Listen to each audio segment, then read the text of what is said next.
चलिए आज एक ऐसे रहस्य को एक्सप्लोर करते हैं जो जितना प्राचीन है उतना ही हैरान करने वाला भी। सोचिए एक ऐसी जगह के बारे में जहां कहा जाता है कि सूरज ढलते ही हवा तक का रुख बदल जाता है।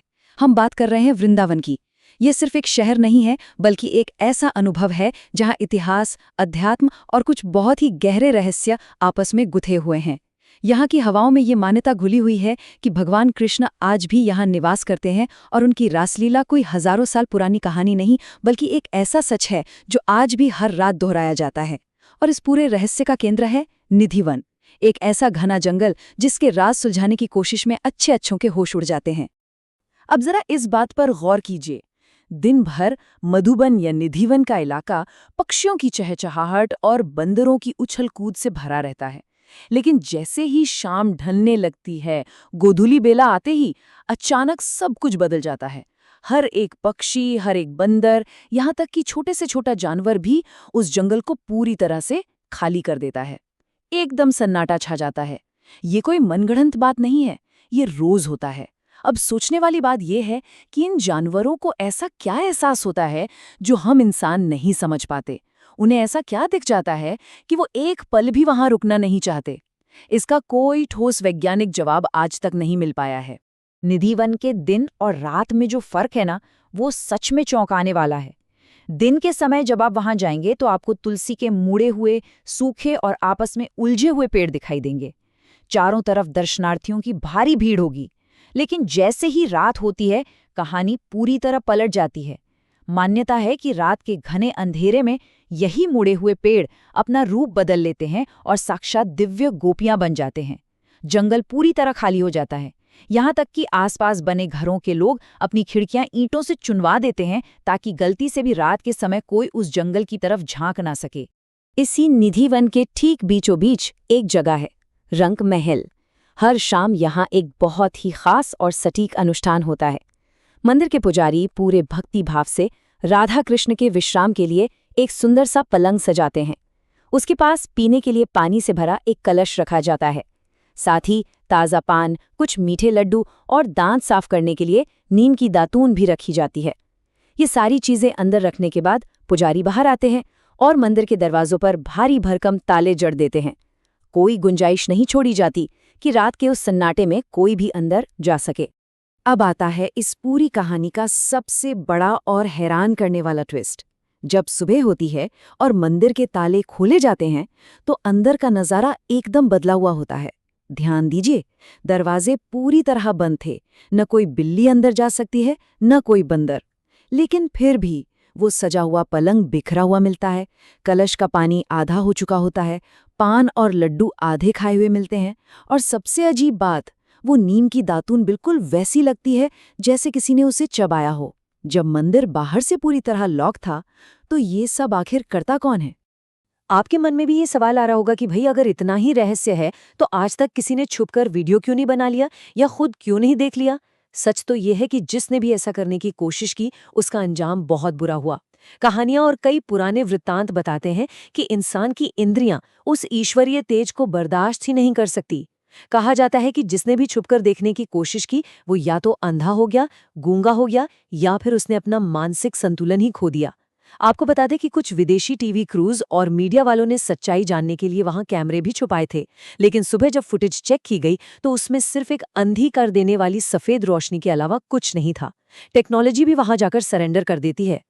इन जंगलों से थोड़ा बाहर निकलें तो बात आती है इस ईश्वरीय ऊर्जा के उद्गम की। ये सब शुरू कहाँ से हुआ? इसके पीछे हैं महान संत स्वामी हरिदास। कहा जाता है कि वो निधिवन में बैठकर अपनी वीणा पर भगवान के लिए इतने मधुर गीत गाते थे कि उनकी भक्ति से खिंचकर राधा और कृष्ण एक ही स्वरूप में मिल गए और साक्षात भौतिक रूप में प्रकट हो गए। आज पूरी दुनिया इस रूप को बांके बिहारी के नाम से पूछती है। कमाल की बात यह है कि ये कोई ऐसी मूर्ति नहीं है जिसे किसी इंसान ने पत्थर से तराशा हो, बल्कि ये पूर्ण रूप से स्वयं प्रकट हुई एक ईश्वरीय ऊर्जा मानी जाती है। और इसी बांके बिहारी मंदिर की एक और बहुत ही दिलचस्प परंपरा है। दुनिया भर के मंदिरों में भगवान के दर्शन लगातार होते हैं, लेकिन यहाँ हर थोड़ी देर में मूर्ति के सामने पर्दा डाल दिया जाता है। आखिर क्यों? इसके पीछे की कहानी ये है कि एक बार एक राजकुमारी भगवान की आंखों में इतनी गहराई से और इतनी देर तक देखती रहीं कि बांके बिहारी जी खुद उसके पीछे पीछे चल पड़े। माना जाता है कि उनकी आंखों में इतना अथाह दिव्य प्रेम है कि अगर आप उन्हें लगातार एकटक देखते रहें तो आप अपने होश खो सकते हैं। इसीलिए भक्तों को उस तीव्र ऊर्जा से बचाने के लिए ही ये बार बार पर्दा लगाने का नियम बनाया गया है। वृंदावन की कहानियों में एक बहुत ही खास जगह है गोपेश्वर महादेव मंदिर की, लेकिन इस मंदिर का राज समझने के लिए हमें रासलीला के कुछ बेहद सख्त नियमों को समझना होगा। देखिए, रासलीला कोई साधारण नृत्य नहीं है। ये भगवान कृष्ण का वो दिव्य रात्रि नृत्य है जहां एंट्री पूरी तरह से रिस्ट्रिक्टेड है। इस महारास में केवल और केवल गोपियां ही शामिल हो सकती हैं।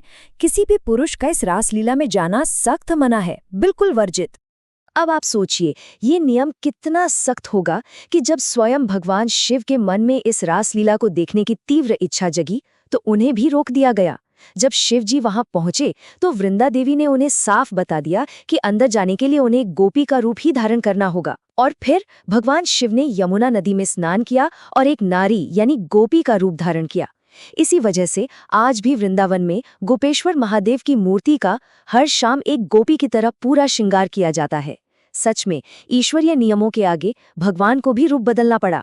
वैसे ये रहस्य सिर्फ निधिवन तक सीमित नहीं है, पूरा वृंदावन ही ऐसे चमत्कारों से भरा पड़ा है। उदाहरण के लिए इमली ताला को ही ले लीजिए। यहाँ इमली का एक ऐसा पेड़ है जो राधा रानी के श्राप की वजह से कभी अपने पत्ते नहीं गिराता, वहां कभी पतझड़ नहीं आता। फिर है सेवा कुंज, जहां रात में जाना सख्त मना है क्योंकि माना जाता है कि यहाँ कृष्ण ने राधा रानी के चरण दबाए थे। और पागल बाबा मंदिर के बारे में क्या कहेंगे? इसे एक ऐसे जज ने बनवाया था जिनका दावा था कि उन्होंने साक्षात भगवान को एक असली अदालत में गवाही देते हुए देखा था। ये सारे किस्से सिर्फ कहानियां नहीं हैं, बल्कि वहां के भूगोल और इतिहास का एक अभिन्न अभिन्न हिस्सा बन चुके हैं। तो अब आते हैं सबसे बड़े टकराव पर, विज्ञान बनाम आस्था। साइंस और लॉजिक से दुनिया को देखने वाले विशेषज्ञ कहते हैं कि भाई पेड़ों का वो मुड़ा हुआ आकार वहां की मिट्टी की किसी खास बनावट के कारण है, और क्योंकि रात में अंदर जाने की सख्त मनाही है, इसीलिए डर और खालीपन ने इन कहानियों को जन्म दे दिया। बात लॉजिकल लगती है ना? लेकिन साइंस इस बात का कोई जवाब नहीं दे पाती कि सूरज ढलते ही सारे जानवर वहां से क्यों भाग जाते हैं। वो ये भी नहीं समझा पाती कि लॉक किए गए मंदिर के अंदर वो प्रसाद कौन खाता है। सदियों से चले आ रहे ये अनुभव और वृत्तांत किसी भी साइंटिफिक थ्योरी पर भारी पड़ जाते हैं। तो अंत में ये सारी बातें हमें एक बहुत ही गहरे विचार पर लाकर छोड़ देती हैं।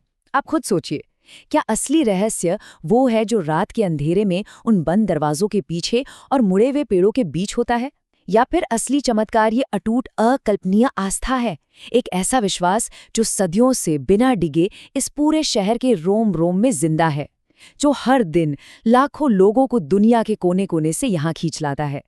शायद इन दुनिया में कुछ चीजें ऐसी होती हैं जिन्हें आप लैब में टेस्ट नहीं कर सकते, उन्हें सिर्फ महसूस किया जा सकता है। तो अगली बार जब आप वृंदावन के बारे में सोचें तो खुद से पूछिएगा कि असली चमत्कार क्या है।